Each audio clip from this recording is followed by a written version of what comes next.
Hi, everyone. So today we have the amazing Zainab Salvi here today. So I'll start with a question. So could you tell us about yourself and your life's mission?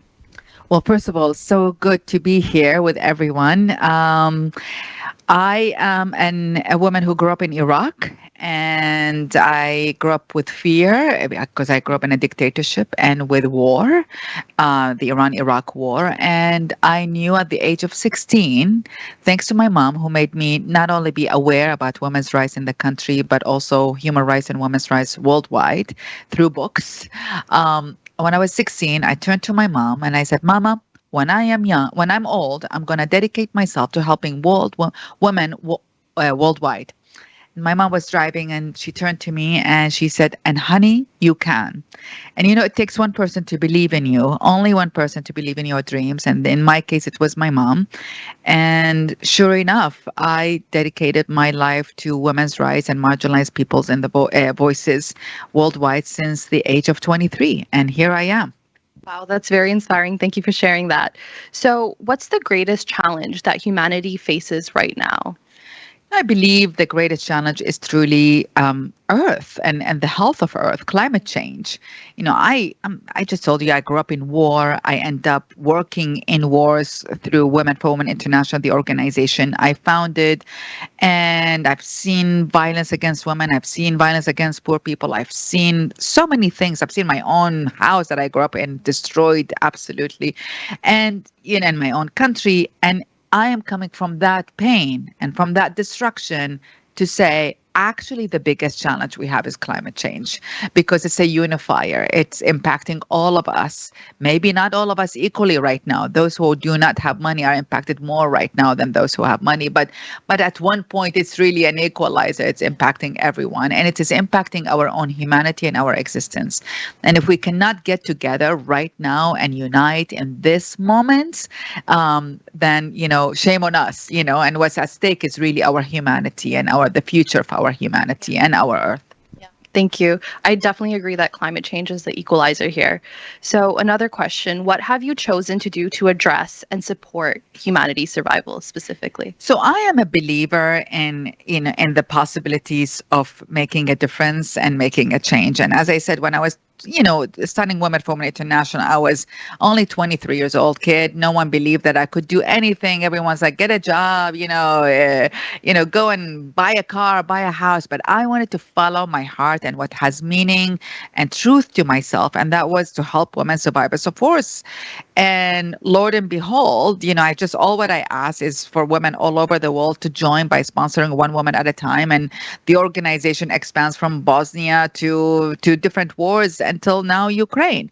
And then now what I'm working on is I just recently co-founded Daughters for Earth with Jody Allen. And it is similar call, but on climate change for women to come, daughters all over the world and all their children to come together, roll up their sleeves and protect the earth, 50% of earth, switch to renewable energy and switch to regenerative agriculture.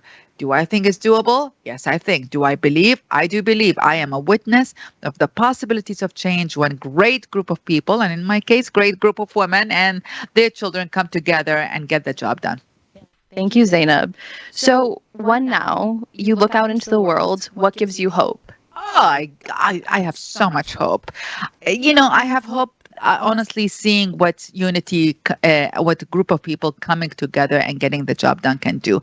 I've witnessed it over and over and over again. I recently witnessed last year in a group of women evacuating Afghan women. I'm witnessing right now with Daughters for Earth, with all daughters forming that daughterhood in different places in different parts of the world coming together and saying, let's create change in our lives, let's create change in our communities, let's create change in our countries, and let's create change in the world. And I'm seeing it happen. We're just finding these amazing women on the front lines of climate change, and they're marginalized. They don't have voices. No one is mentioning women are essential in climate solutions, and yet we're finding them, we're funding them, we're supporting them, and we're going to get the job done.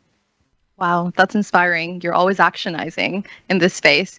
So, in terms of the audience out here, how can anyone watching get involved and help you in your mission? Join daughtersforearth.org. That's all what I'm asking everyone to do. We can actually get the job done. We have mapped the part of the earth that needs preserving and protecting. We have identified and still identify all the women-led efforts to do the work to protect our Mother Earth. And we can do it. I believe. I'm a believer. What I'm asking is for you to join the Daughterhood. So if you had one wish, what would it be? If I have one wish, I honestly believe that humanity can get together today to protect Earth. We cannot talk about peace in one direction and climate change, or do wars here and then, but we need to do these policy changes for climate. So we really need to integrate it together. So my wish is for everyone to get together, to make this century the feminine century, to unite, to put more money in the hands of women who are working on climate actions, and to say that we cannot solve the biggest crisis impacting humanity without including women at the negotiation, without including 51% of the population at the negotiating table. So that is my dream and that is my wish. That's a very inspiring dream and wish. And I really hope it comes to action this year. We will. Maybe not this year, but we will. Soon enough. Yes. Thank you, Zainab, for your lovely discussion today. Wonderful. I really appreciate you. Thank you for your beautiful interview. Appreciate it. Thank you. And thanks everyone for joining us in the conversation.